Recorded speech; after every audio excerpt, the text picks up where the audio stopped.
Every monsoon, people in Goa still go out to collect something. It's quiet, it's local, and most of us don't even notice. Back then, this was normal. Now, we are stuck to fast food, junk, and diet plans from everywhere but here.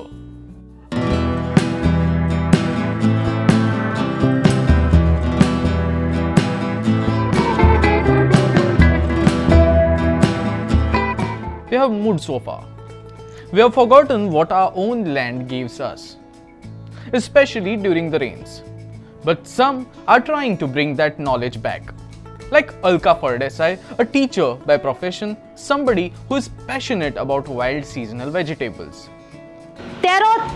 गिमाकय जाता ना म्हणना पण गिमाचो तितलो रुचकट आसना पण पावसाचो खूप बरो आसता तेरो आमी धबधबीत करता आणि तातूंत चडशे तेऱ्या खातीर खर्चवचो न्ही म्हणजे मातशी खाज पडटा ते खाज जावची न्ही म्हणून आमी तातूंत आमाडे घालता आळू म्हजे कडेन म्हजे पोरसाक फक्त 2 तरांचे आसा पण आळू हे कितले तरेचे आसा आळवाच्या पानाची आमी आळू वडी म्हणून करता ही आळू वडी म्हणटी भुरग्यांक खूप आवडटा ही फाटल्यान म्हजे फाटल्यानच पोरसान जाल्ली बेतीची भाजी हाका आमी पिवूची म्हणटा खडे कडेन ही पिवूची भाजी आमी हातूंक पणसाची भिकणां दाळ चणे कोमेल्ले मूग हे घालून हाजी भाजी केली जाल्यार खूब बरी जाता पिड्डुको आनी कुड्डुको एकूच येता ताका फागरो पयलीं ताजी वेली काडटकर ताका सायडीन खूब येता ही भाजी बी उमटान काडची न्ही ताजे वेले कोमऱ्योच काडून कोमऱ्योच खावपाच्यो यत्न करचो ही कांद्याची भाजी ही 5 बोटाची भाजी ताका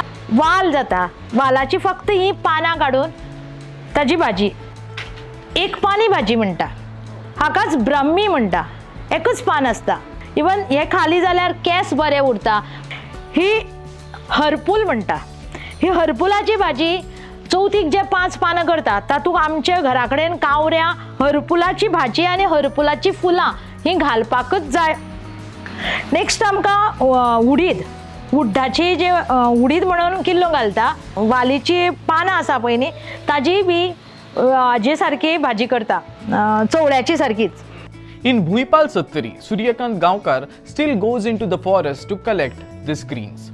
To him, they are not rare. They are just part of how life was and should still be. आता आम्ही आमच्याकडे भाजी जी केल्ल्यो तितून पेंड्रो म्हणून एक फळ आसा तर हे फळ न्हंयच्या कुशीन झाडांचेर मेळटा आनी ह्या सिजनाक ते खूब प्रमाणात मेळटा भाजी खावपाक एकदम उत्तम आसता ह्यो भाजयो आमच्या खातीर म्हटल्यार खूप फायद्याचे असतात तर आम्ही खाल्ल्या उपरांत आमच्या शरीराक तर आमची भूक तर आम्ही भागयतात त्याच्या बरोबर आमच्या शरीरात जे काही घटक जाय असता आमचे शरीर सुदृढ उरपा खातीर ते घटक ह्या फळांच्या भाजयांच्यान मेळटा आमी लोकल भाशेन एका कुडो म्हणटा शेंता कुडो काही जाग्यार म्हणटा तर पांढरो कुडो अशें तेका मराठीन वळखले वयता तर हेच्यो शेंगो आसता हे शेंगो बऱ्यो व्हडल्यो जाता अजून आणि हे तोरणे शेंगो आसतना काडप पण त्याच्या फुलापासूनय भाजी केली वयता हे खाल्ल्या उपरांत आमच्या प्रतिकारक शक्ती आसता ती शरिराची वाडटा ते रानान आमच्या जायते भागान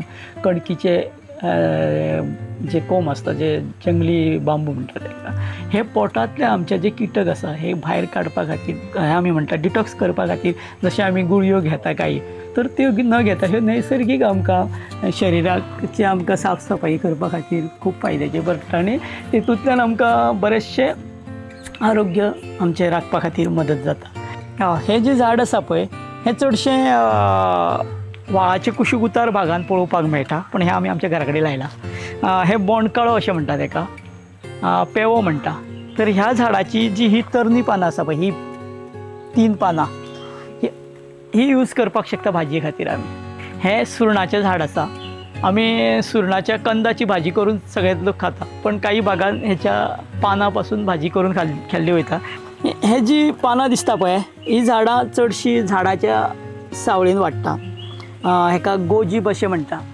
आमचे लोकल भाशेंत तेका मणयाळी अशें म्हणटा तेची मुळां आसा पळय ही बारीक भुरग्यां खातीर औषध दिवपा खातीर वापरली वयता पण ह्यांच्या पानांची भाजी केली वयता हो एक तिरड्याचो प्रकार आसा जो खास करून झाडाच्या मुळांनी मोठ्या किंवा खडखळ भागात अशी हे तिडदे पळोवपाक मेळटा आणि ह्या तिड्ड्याची भाजी केली वयता. And in Keri, Samruddhi Kerkar introduces Ghotvel, a leafy green so rooted in the area, it gave her village the name Ghoteli. Smilex ovalifolia, that is locally called Ghotvel. So this village has got Ghoteli name because those are available in abundance over here in these villages, and it is edible, and those tender shoots, reddish color shoots are eaten, and it is mostly monsoonal vegetable. People pluck its tender shoots and prepare into vegetable, and you can also make scrumptious soup out of it. So Smilex ovalifolia has many medicinal properties in it. It is very nutritious. Fagla, Momodica dioica it is called, and it is like bitter gourd, but it's not bitter. We can slice it like batattaci kapa, and then we can fry it. We can also make vegetable of it. It is known in different names across Goa, and also on the border of Goa and Karnataka it is called katla. Here we call it fagla. So it is mostly beneficial for diabetes patients, and there are other medicinal properties as well. These are not just ingredients, they are seasonal, sustainable and made for our bodies, especially during the monsoon. If we ignore them, we don't just lose food, we lose knowledge and the link between us and the land. This is a reminder that sometimes what we need the most is already around us. We have just forgotten how and where to look.